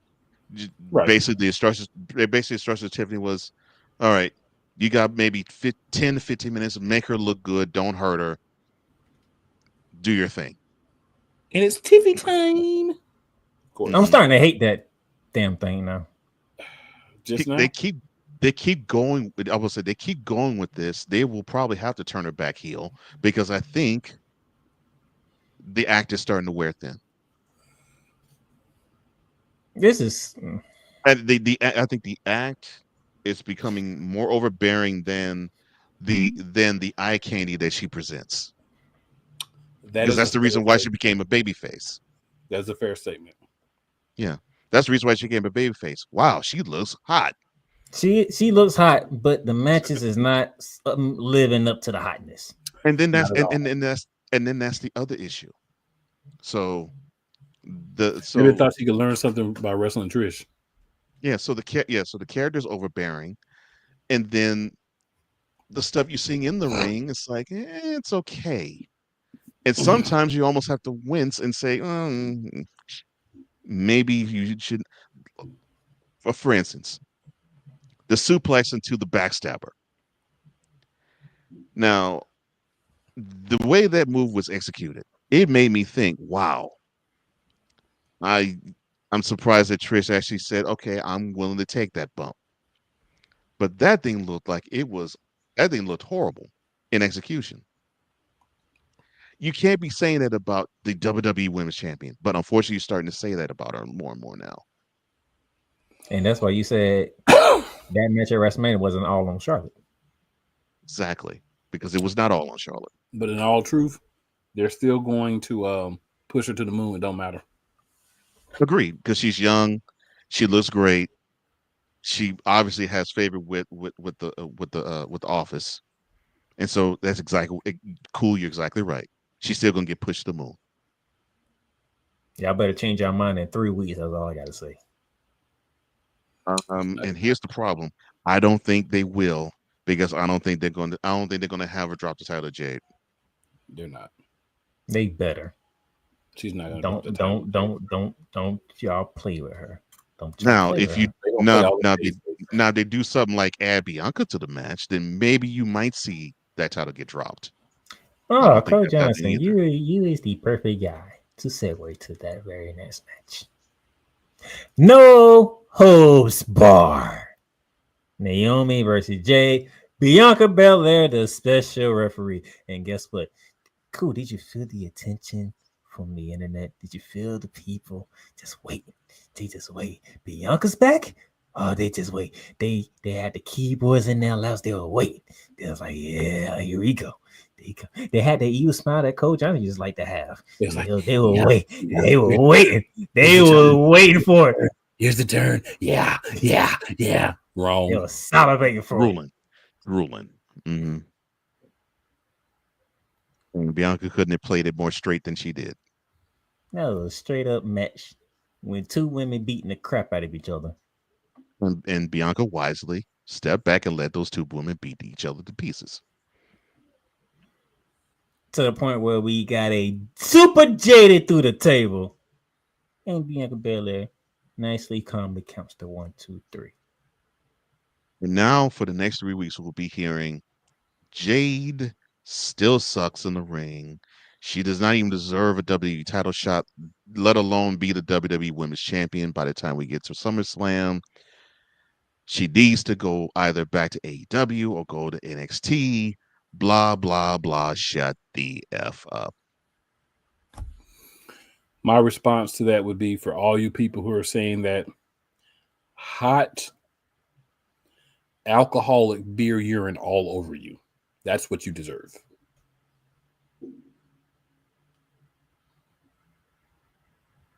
I'm going to leave it like that because if I was to say what I want to say, it won't be pretty. So I'm going to keep it PG.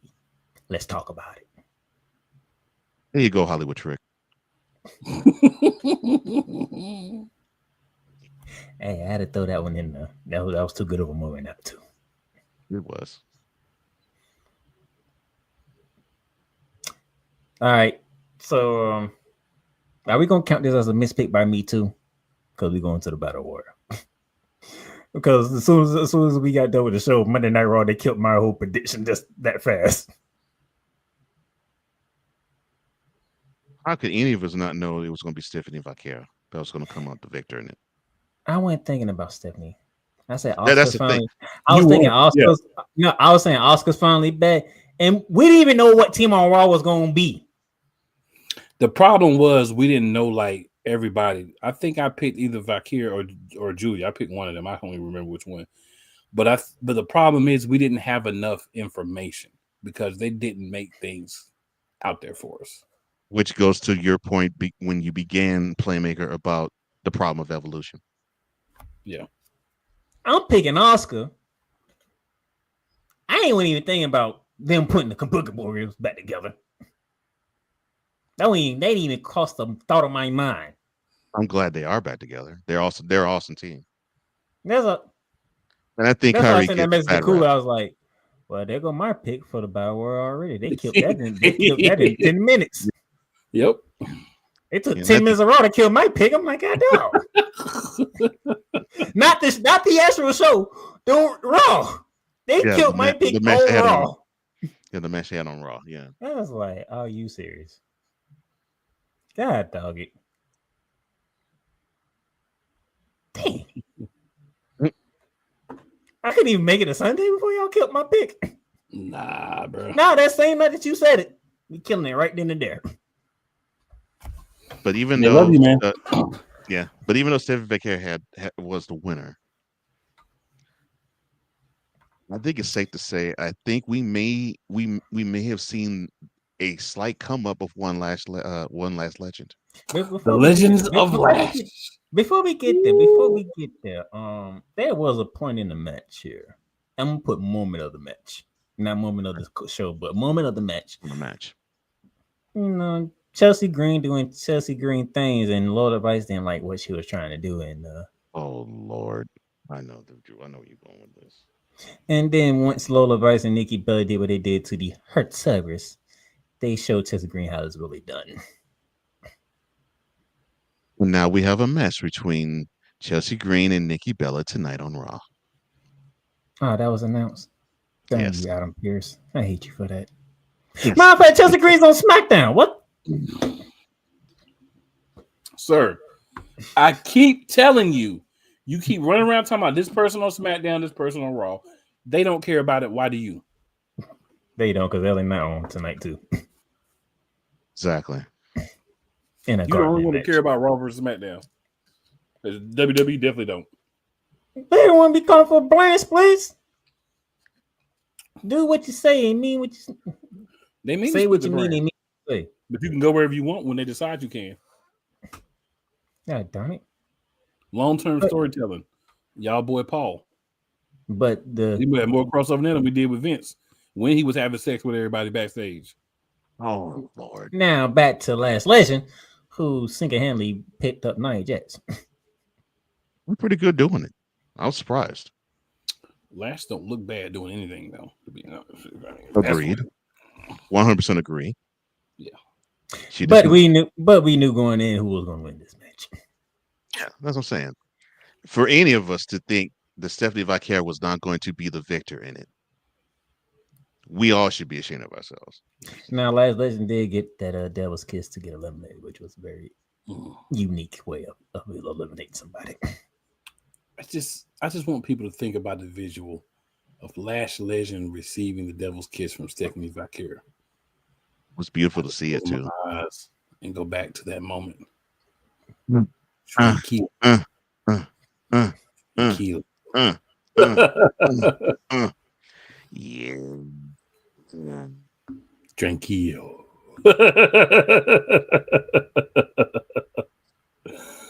Hey, don't worry. The whole entire crowd of Atlanta did it for us. We ain't need Booker T. It sure did. It sure did. Hey, way better. Hey, we ain't need Booker T. Atlanta got it covered for us. Man. Yeah, that so crowd was nice. Care. She moves to Clash in Paris for a title shot. Yes. Against Io Sky or Rhea Ripley. They never said who though. They never said who. That's the interesting part. I mean, she can pick. It can be anybody. That's a champion. That's true. Yeah, she could. Yeah, she could go to SmackDown and challenge for that title. That's true. Makes that interesting. Mm-hmm. And then the main event. I had somebody ask me, "What do you think will be the main event?" That's obvious. Man. That's obvious what's gonna be the main event. I mean, we talking about Mommy here. Like, Mommy's going to main event. Like, man, Io and Rhea, they tore the house down. Woo! They tore the house down.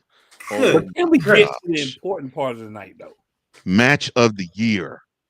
I'm gonna say it right now. That was the match of the year to me. That was a very good match. Oh my. And but yes, this is why I said the moment of the card happened in the main event. It did, but these two ladies, they tore the house down. Could y'all envision a swap here due to the what happened on Saturday night's main event because I feel like Seth Rollins would have came out with one of those championships if he did not get hurt last night on Saturday night's main event. He My would have got thought a championship. was, my thought was they was gonna have like a squash match, and maybe Goldberg was gonna win it, but somehow Gunther gets some damage on Goldberg, and I actually thought Seth was gonna cash in that night. I actually thought that. My thought is just wild theories. You know how I do. I throw out some wild theories every once. I'm a wild dude. You know what I'm saying? I think that they said we need to have one of these cashed in this weekend. We got like 80,000 pay-per-views. We got 11,000 hours of PLE programming for y'all for WWE. So I think we had to get a cash in. You need a shock moment. Yeah. Yeah, we need to have a shock moment. Yeah. We didn't get it because I think it was gonna be Seth, but we didn't get it was because of the injury. So they said, well, we're not gonna do Seth, we'll do Naomi. And all this did was add more fuel to the last name need to be Fatu to get over in WWE Fire. These two ladies with Rhea Ripley and Io Sky beat the holy hell out of each other. They did. Just like we talked about on Great American Bash, were they able to walk out, like for real? You know what I'm saying? After the adrenaline was gone, were they able to walk out? Did they need wheelchairs for their cars? Oh no, they carried each other. They carried each other out. Yeah. They I know. I'm just saying, like when they're lean on the other when they walk back out the ring. When the adrenaline wore off, could they walk though? Because you know they did not hold back on the other. I'm like, oh my gosh, you two really do trust each other, and you all just going full out. I just have to. I can't wait no longer. I just have to. And then they decided to do WrestleMania 31 all over again. Proceed.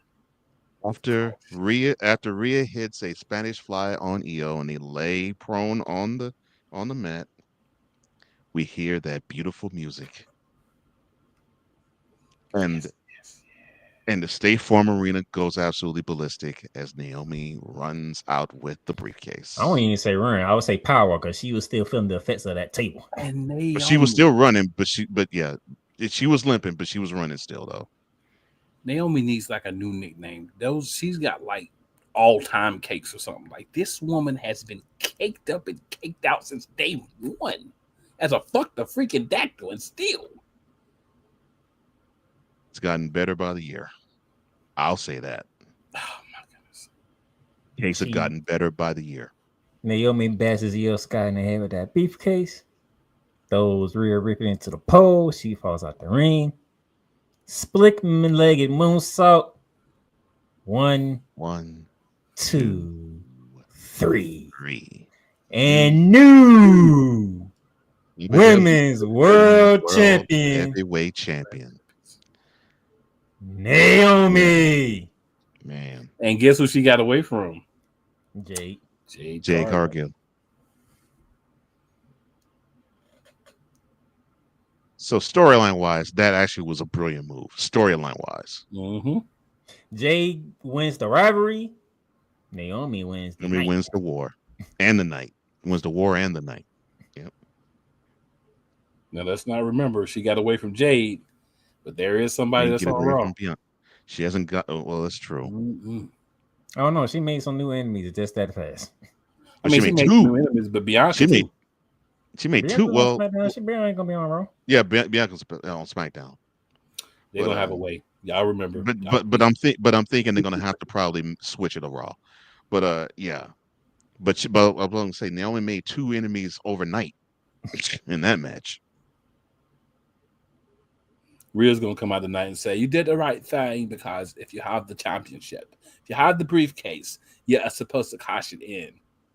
But now I'm going to always be on top because I'm mommy.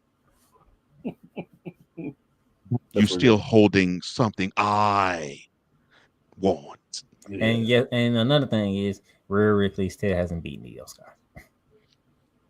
And we're not even talking about it because of Naomi. We're not even talking about it. Yeah. I was about to say Rhea still has not broken through on beating Io. And what's so messed up, she hit the riptide on Io, had her pinned. Oh, but the drop kick that happened moments before that Io delivered on the ref Had no referee to count it. So they gave her the Randy Orton treatment. Yeah. And still they made Rhea look strong. Had Io hit the over the moonsault on Rhea, referee counted 1-2 kick out. So the two of them looked really It's strong. Rhea the first person Not to the actually kick out of that over the moonsault. I can't remember seeing anyone else do it. I really can't remember anyone else. I would say Raquel probably did it in NXT, but I don't remember seeing it.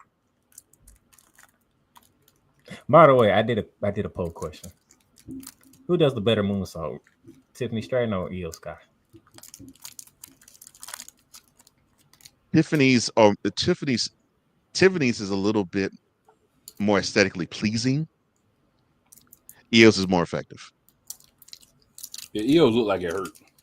Yeah, with Io, it looks like I wouldn't want to take it because I would probably be hurt. Tiffany looks pretty, hence the name.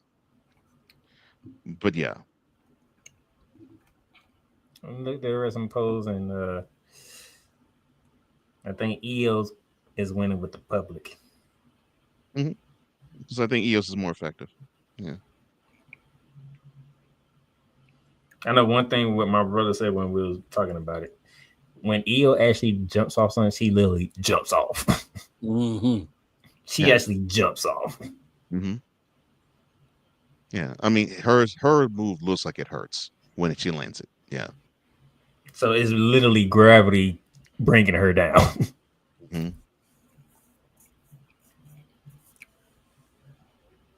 So just wanted to throw that out there. See how. But yeah, most people Io, and somebody in chat said Io. I don't disagree. All You got a right. couple comments? Let's get through these real quick. Yolanda says it was just to give us as many women to feel this PLE, talking about the tag team match. 15. Completely agree. Mhm.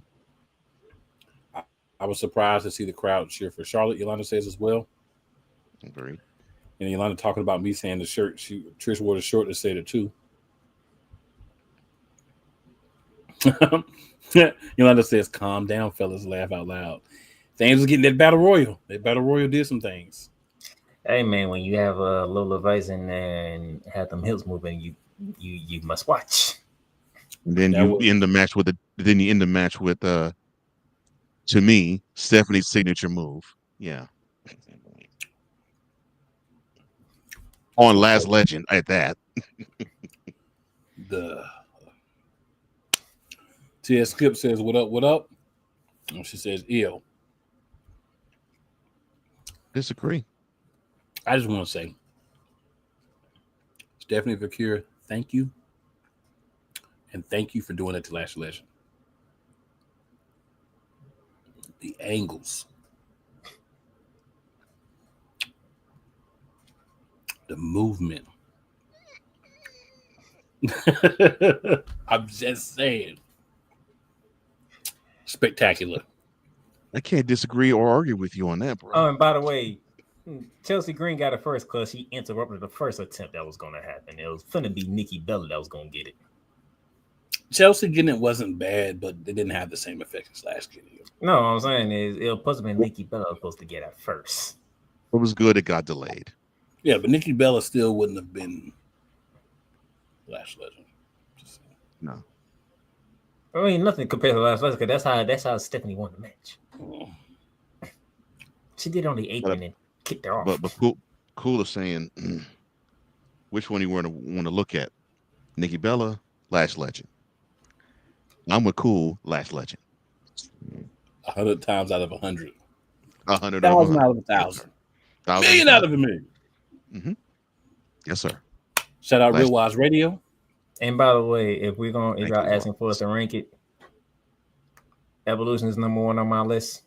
Easily. All In would be number 2. I'm gonna give them their respect that they are due over NXT, but trust me, it was not easy. And and a distant, and I do mean distant, fourth. We didn't even get out the starting block. Saturday night's main event. They couldn't be lower than fourth, so they fourth. But if they could be lower, they would be. We would put them lower. Yeah. Oh, trust me, if I could, I'll put them down to 100 if I could. Yes. That card was horrible. They're definitely in tier 3. This has been a Going Through the Motions production. Yeah. Sponsored by Paul and Saturday night's main event. Oh my gosh. So, ladies and gentlemen, good people watching,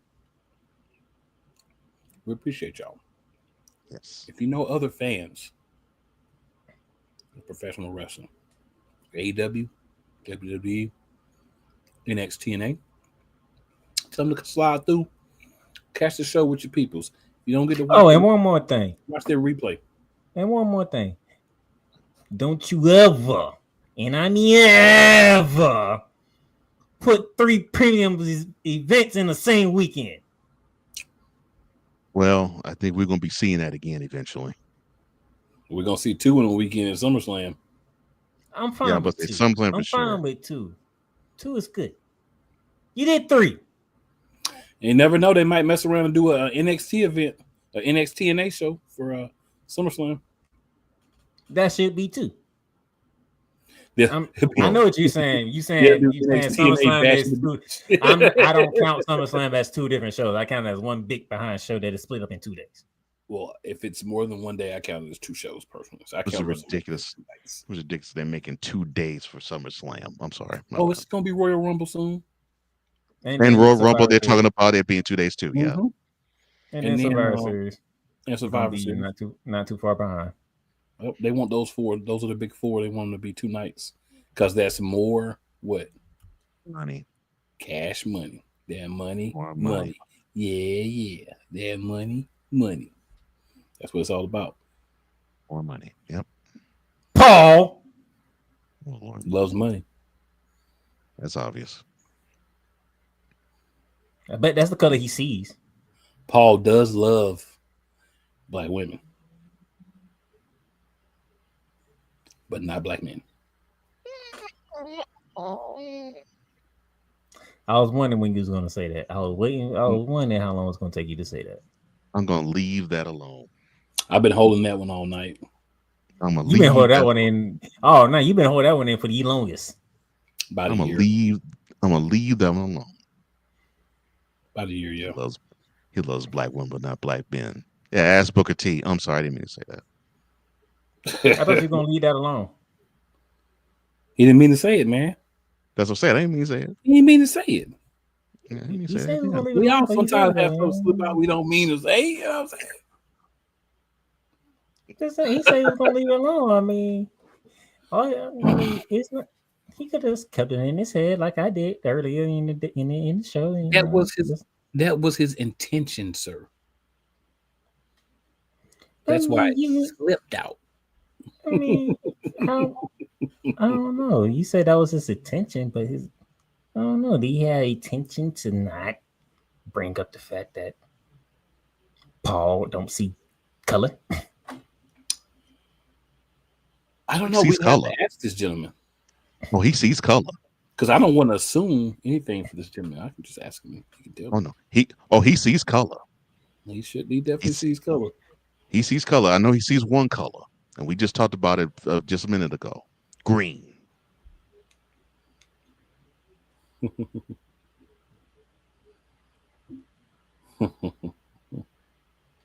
Daring you, Paul, and your stupid antics.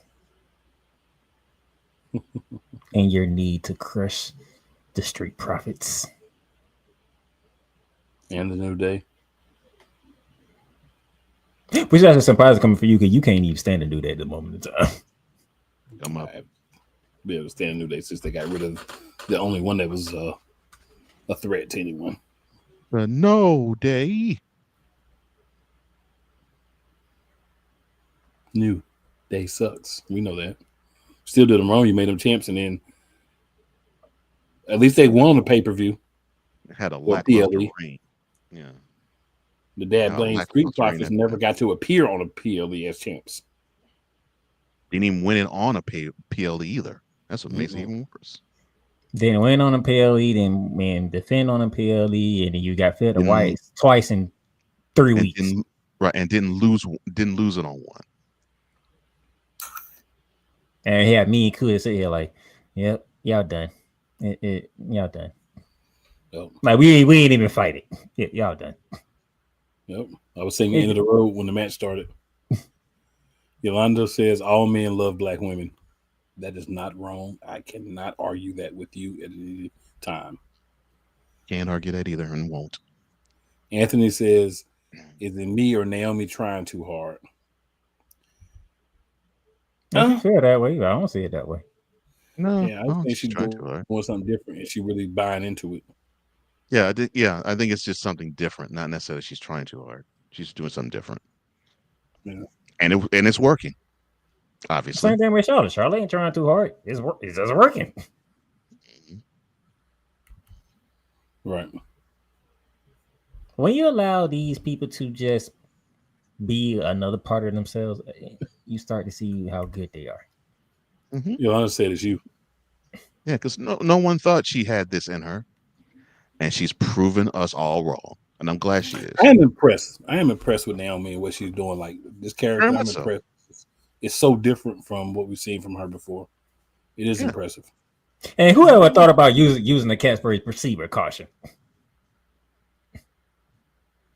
Like, man, I've said in other spaces. Yeah, I've said in other spaces. I'll say it here. I say I don't care what she does. I don't care if she's a heel. There's no way I'm gonna boo that woman. No way.